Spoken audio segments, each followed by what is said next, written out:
to The Kitchen Table, a show dedicated to helping you escape diet culture, gain trust with food, honor your body, and live a brighter life.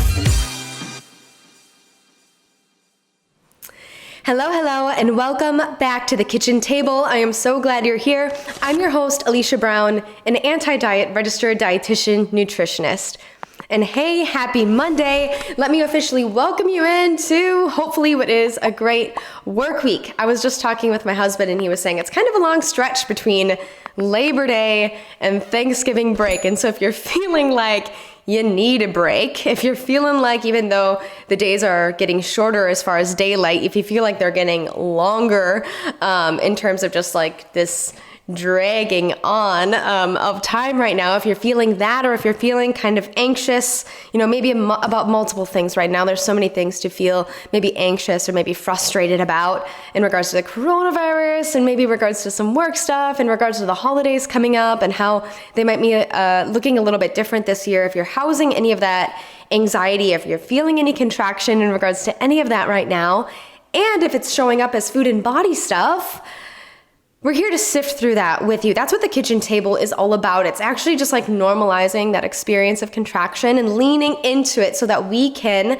better understand how to get our body's needs met, how to get our needs met better so that we can fully show up as the best versions of ourselves in the world. So we can show up authentically and fully so we can live really purposeful lives, brighter and more purposeful lives. That's what the kitchen table is all about. So I'm sharing that because I'm definitely feeling some contraction right now. If you watched on my Instagram at aliciabrown.rdn, I posted that our family got hit with the coronavirus last week. We can't smell or taste anything in this house. It is maddening. It's maddening. But besides losing those senses, Tyler and I are doing pretty well. Some headaches, some cough, some just like fogginess, some slowness we're experiencing, but not really horrific symptoms other than not being able to taste. That is maddening. I cannot, what a phenomenon. What an odd experience to lose the sense of taste. It is like eating is a chore.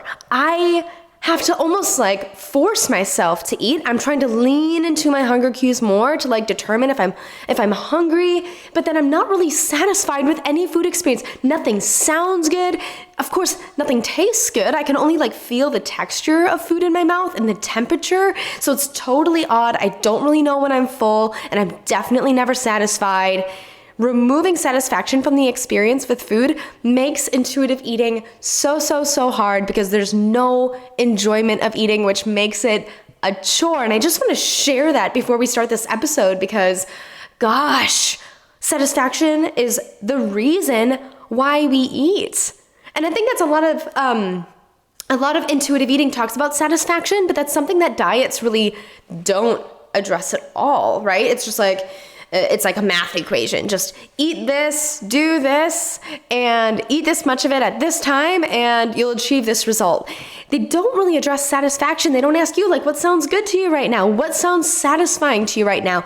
And without that element, we don't really have closure with food at the end of meal times. And I think that that's what I'm missing right now, losing my sense of taste. I don't have closure at the end of meal times. So like, I'm listening to my fullness cues, like that physical feeling of fullness to tell me that I'm done, but that mental and emotional component of fullness and satisfaction, it's not being met. I'm unsatisfied, and I'm finding myself like looking around my house for like, what is going to be that thing that satisfies me right now? It's not food. What else can it be? Should I take a shower? Should I just go to bed? Should I play with the dog? Like, it's not what I'm looking for though. I want satisfaction with food, and I'm not finding that. It's so maddening. So I'm hoping that I kind of continue to give myself some grace and find other satisfying things that can offer me some end of day closure, or kind of can satisfy that need that I have for satisfaction. But it's so difficult right now. And so really, take my experience of losing my sense of taste and apply it to your food experiences that you're having right now. What does satisfaction feel like in your body? What closure do you have at the end of mealtimes that makes your mealtime experience seem complete? Or asking yourself the question, what do I need right now to make this experience more complete? I love that thought, that thought of completeness or having closure at the end of a mealtime, or even at the end of an activity or the end of a ritual. The sense of completeness, really, or tying the bow at the end of this ritual or mealtime, that can be absolutely satisfying, and it can catalyze the effort to go into like the next thing or to move on to the next thing. But yeah, it's interesting. It's interesting. Losing senses of taste and smell. My gosh, I was joking with my mom over text. I was like, gosh, coronavirus took my sense of taste. Might as well take in my kidneys too. Like I covet my sense of taste that much that what will I do now? Like, might as well have taken my life. No, I'm just joking. That's so dramatic. And hopefully my sense of taste and smell return, hopefully super, super soon, because it's driving me absolutely bonkers, absolutely bonkers. Anyway, speaking of satisfaction, it is Monday, which means that it is the Holiday Food Joy series. And every week, kind of going through the holidays from now through December, we're going to be talking about how to reclaim holiday food joy, reclaim satisfaction with food over the holidays. And that might be something that diet culture has stolen from you. I've shared that I lived a solid decade stressing over the holidays, stressing over what I was going to eat, what I wasn't going to eat, compensating for exercise with food, planning to eat less, planning ahead. I've even brought my own food to holiday events and used my celiac disease as an excuse to restrict my food intake. That is so harmful. That really disconnected me, of course, from the food, but also with others. It took so much of my joy away. It was a way that I isolated myself under the facade that I was doing like the healthy thing, but really it was very much, paradoxically, the unhealthy thing. It was the unhealthy thing to do, to restrict myself, to control myself that much. And I suffered from it, physically, mentally, and emotionally, more than I even knew at the time. And it wasn't only just over the holidays. That was all year round for me, this disordered eating for so long. And so, especially during the holidays, I'm doing this Holiday Food Joy series just so we can begin to explore what food freedom over the holidays can really look like, and how we can reclaim some of that joy to reclaim a lot of our holiday experience, right? And I know with the coronavirus, things are going to look different this year, but I still hope that there's some way that you can have a complete experience with food over the holidays, a joyful experience with food over the holidays, whether it's just maybe making something in your own kitchen, sharing it with those in your home that you love, or finding other ways to do it too.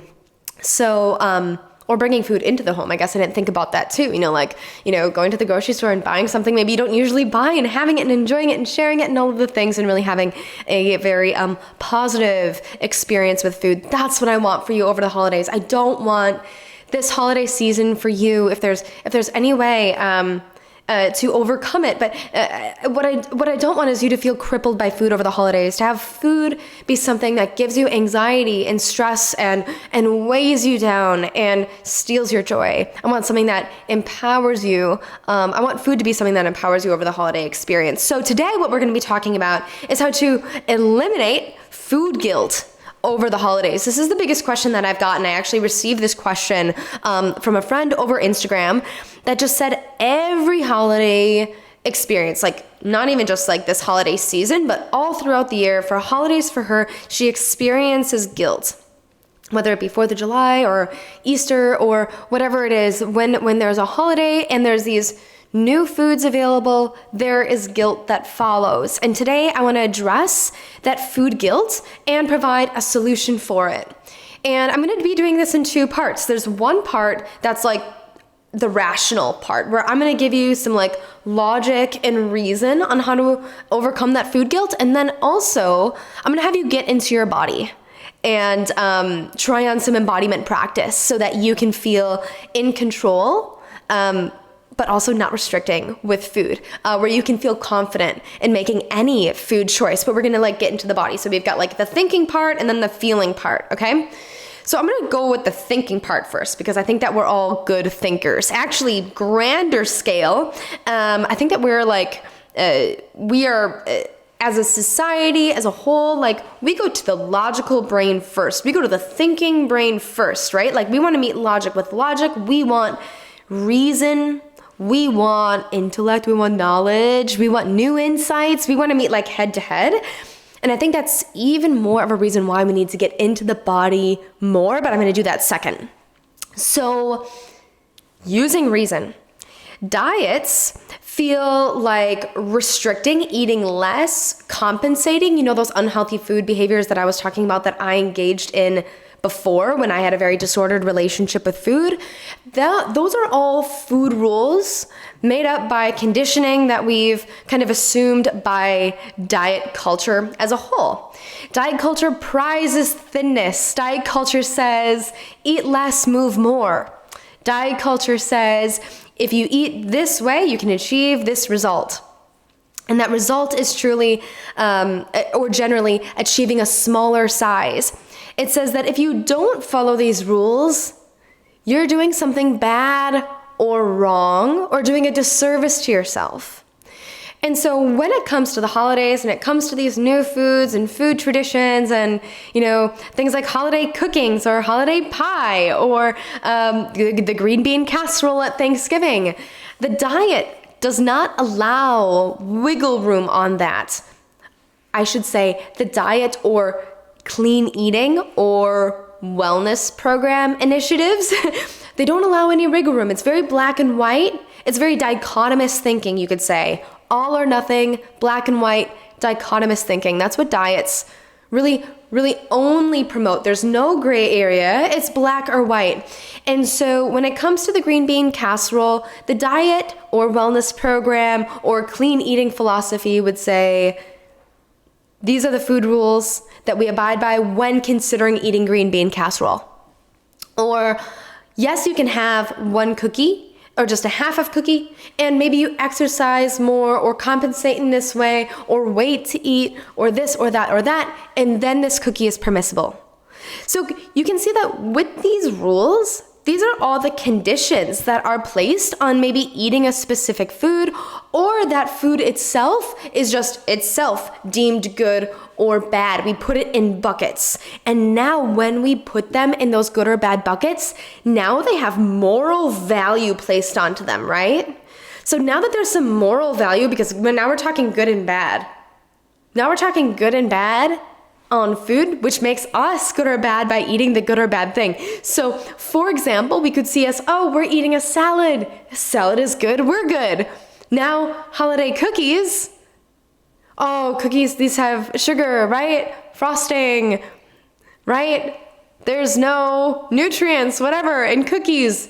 Cookies are bad. Now, I am bad for eating the bad thing. Now, that is what happens when we place this moral value on foods.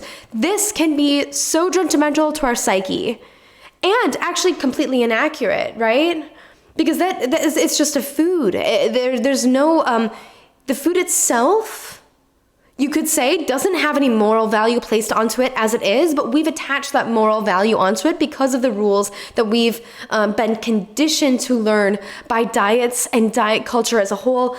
Now that cookie has moral value placed onto it. Now eating that cookie says something about us as a person. And when we attach that moral value by our actions to what they mean to who we are, now that guilt becomes very strong because we see ourselves as doing something bad or wrong, and that wrongdoing is associated with the guilt. That can be really powerful. Now, if we're experiencing guilt over and over again, we can start to really rehearse that narrative, those grooves in the brain on guilt and being associated with guilt, they can become really strong. That narrative becomes really strong. We really start to believe it, and we can start to really rehearse an unhealthy narrative in regards to who we are and how we interact with food. That propels itself into having a very unhealthy relationship with food, obviously. We can get very down on ourselves, thinking that we can never get it right. We can feel like we can never stick to a diet. We can feel, like We just don't know how to eat healthy. Maybe we do logically, but we can't seem to stick to it. There's like a disconnect. We can feel very down on ourselves. We can feel very shameful ourselves. So when that guilt cycles and becomes really cyclical in the mind, and we rehearse guilt over and over by having multiple negative experiences with food, that's where we can become shameful. We can engage in more secretive types of eating. We can attach that negative feeling, that negative experience with food, and the negative thoughts and feelings we have on ourselves to other things that happen in life. Now, this is affecting other people in the house and how we treat them. Now, this is affecting our work life. Now, this is affecting our health in ways beyond food as well. And so this has a really ripple effect, just starting with this food guilt. And so this isn't a conversation that I take lightly. This is a really big conversation. And of course, this distracts from our holiday joy. Of course, this takes away from the joy that we feel throughout the holiday season. You know, now food is not joyful. Now food is stressful. Because now food says something about ourselves and the ways that we engage with it. The way to reverse this, I'm going to give it to you here right on the show. And this is hard. I'm just going to put a disclaimer here. This is hard. But it's to remove the conditions that we place on food. It's to remove the rules and the conditions that we place on food and our food choices. It's taking the truly anti-diet approach. So those Christmas cookies, if we offer ourselves full permission to eat those Christmas cookies, I'm talking full permission. I'm talking regardless of the sugar, regardless of the amount, regardless. I'm talking no conditions. I'm talking nothing about the actual food itself can have a condition on it. Full permission to eat that Christmas cookie. When we offer ourselves full permission to eat that cookie, after the body says, ooh, cookie sounds good, full permission to eat the cookie, we're able to enjoy the cookie. We're able to ask ourselves if we'd like another. We're able to move on from the food experience. And so that's how we can start to heal our relationship with food, is when we first can start to offer ourselves permission to eat these foods that we might have restricted or put conditions on previously. Now, I say this is hard because you and I both, we are raised in a diet-centric culture where we've rehearsed food rules for a really long time, where we might have thought that certain things or components or ingredients are bad for a really long time. Maybe we haven't allowed ourselves permission to eat certain foods for a really long time, and maybe you don't even know all the food rules in your mind yet. Maybe you don't even know what those rules are. But if we can pull those rules from the subconscious mind to the conscious mind, when we are making a food decision, we can start to see what permission might look like for us. So maybe if you didn't typically eat that cookie, but you thought for a moment, what if I did? What if I allowed myself to eat that cookie? What would that feel like? You know, what if I took a bite and see if I wanted it? Does it taste good? After we allow ourselves permission, then we can start to think about those layers. Do I even want this? Do I even want this cookie? Does it actually taste as good as I thought it tasted? Or did it actually taste only good because I was like restricting it, not allowing myself to have it and playing this little game with the cookie? Is that what made it like more desirable because I told myself I couldn't have it? This happens all the time, right? Like if you tell me I can't have something, I'm gonna want it more. It's like that rebel complex kicks in, right? So after we allow ourselves permission, our relationship with the food can entirely change. It can entirely change. And what happens after we allow ourselves that permission to eat the food? Well, full permission means that food guilt is gone. And we can attune to the body then and get the body's needs met. If there's conditions placed on food, yes, there's going to be guilt, probably. Like 99% of the time, there's going to be guilt placed on a food when there's any condition met with that. And additionally, we're not going to be able to meet the body's needs either. So like, this is where we can feel out of control with food. We can get into like what the intuitive eating book calls like the what the hell effect if we're not attuning to the body, which is like, okay, screw it. I'm going to eat this cookie. And then I'm just gonna eat 10 cookies because I blew it. I blew the diet. I did the bad thing. Now I'm just gonna totally do the bad thing because I don't know when I'm going to have this cookie again. Have you ever done that? Where it's like, oh, I've just totally blown it. Now I'm going to go crazy. I'm just going to disconnect from my body and eat as much of this as I think that I want right now. That can happen. But when we offer ourselves permission from the get-go to eat that thing, we can actually attune to the body and say like, oh, how do I like the taste of this thing? Do I want another? Do I want to finish it? Is there something better that I can eat? It's like we can roll out the red carpet of options now to really see if we can meet our body's needs. You know? So there's so many more layers that we can get into with this conversation of offering ourselves permission to eat. But I want to just kind of cap it right there and talk more about this probably on a future episode because there's a lot to unpack. And all I want to do on this episode right now is just open the door into having you see what permission could look like with eating food. Oftentimes I hear this. When people start to understand what intuitive eating is, they stumble over the fact that intuitive eating has the idea or it really enforces the idea of offering ourselves unconditional permission to eat any and all foods while listening in to the body's natural cues of hunger and fullness and satisfaction.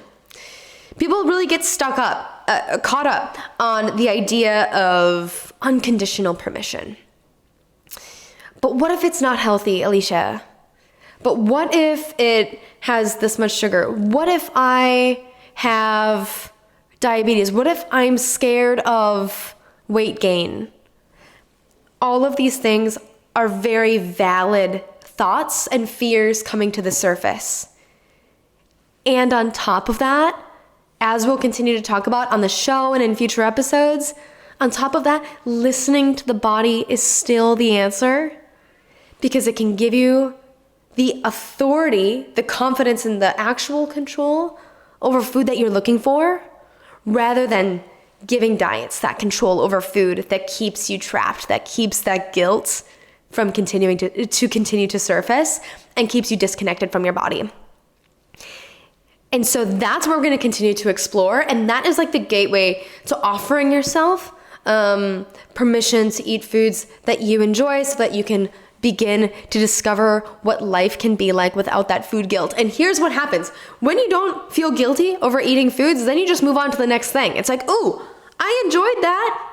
Oh, I enjoyed that. That was really good. Can I maybe bring some of that home to enjoy later? I do that all the time. Like, can I have a little doggy bag? Can I bring some of that home? It's like, then we just move on to the next thing. Then we eat, we feel satisfied, we move on.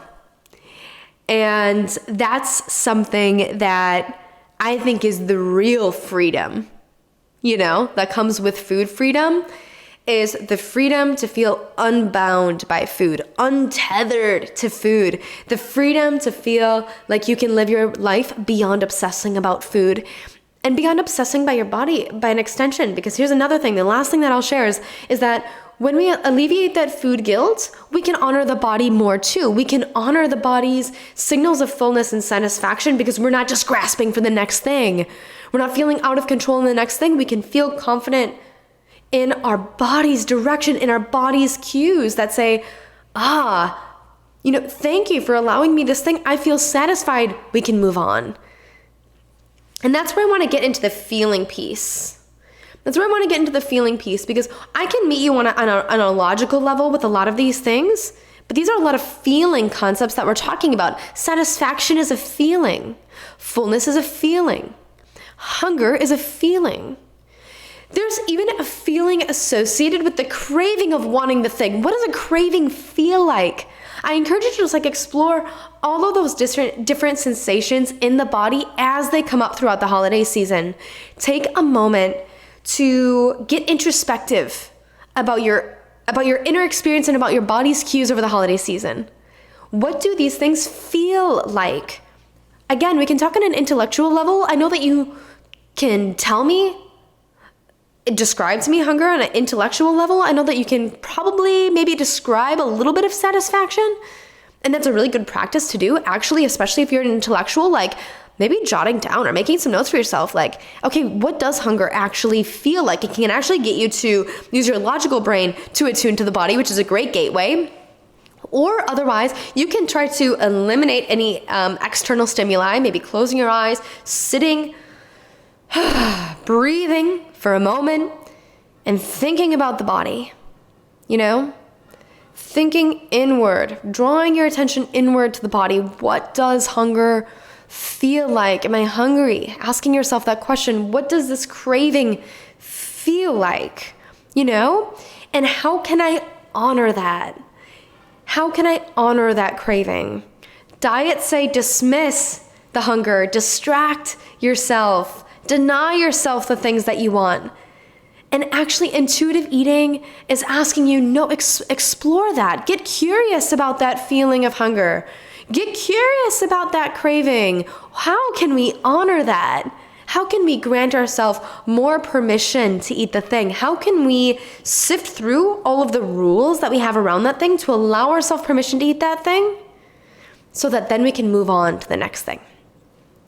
That's the idea that I'd like you to explore today. It's really the heartbeat of intuitive eating, and it is the way to begin to remove guilt from your food experience so that you can more fully enjoy the Christmas, Thanksgiving holiday season that is in front of us with all of the foods that you know that you enjoy. Don't let the foods that you enjoy be the thing that takes the joy away from your holiday experience. I've lived too many holiday seasons like that. It's time for you to step into this next version of yourself where you feel worthy enough to really feel that you can enjoy foods again in this new and different, refreshing way in which you offer yourself permission to eat any and all foods. Thank you for tuning into this episode. If you've gleaned anything from this episode, screenshot and share it on Instagram or on social media. You can tag me at aliciabrown.rdn. You can also subscribe. Oh, please subscribe to the show. That means so much. It helps me break through all of the dieting podcasts out there to get intuitive eating on the map. So thank you for that. And lastly, rate the show. Thanks for rating the show. You don't have to, write like a very long description of how much you loved it. Of course, I would love if you did. I would read them all. But thank you for rating, subscribing, and screenshotting and sharing. That means so much. And if you haven't listened to the episode last Thursday, Carrie Merrill, fitness expert, she was on last Thursday to talk about how to let the body lead with fitness. She brings the fire in that episode. Be sure to check that out if you haven't already. And I will see you on this Thursday's episode. Take care.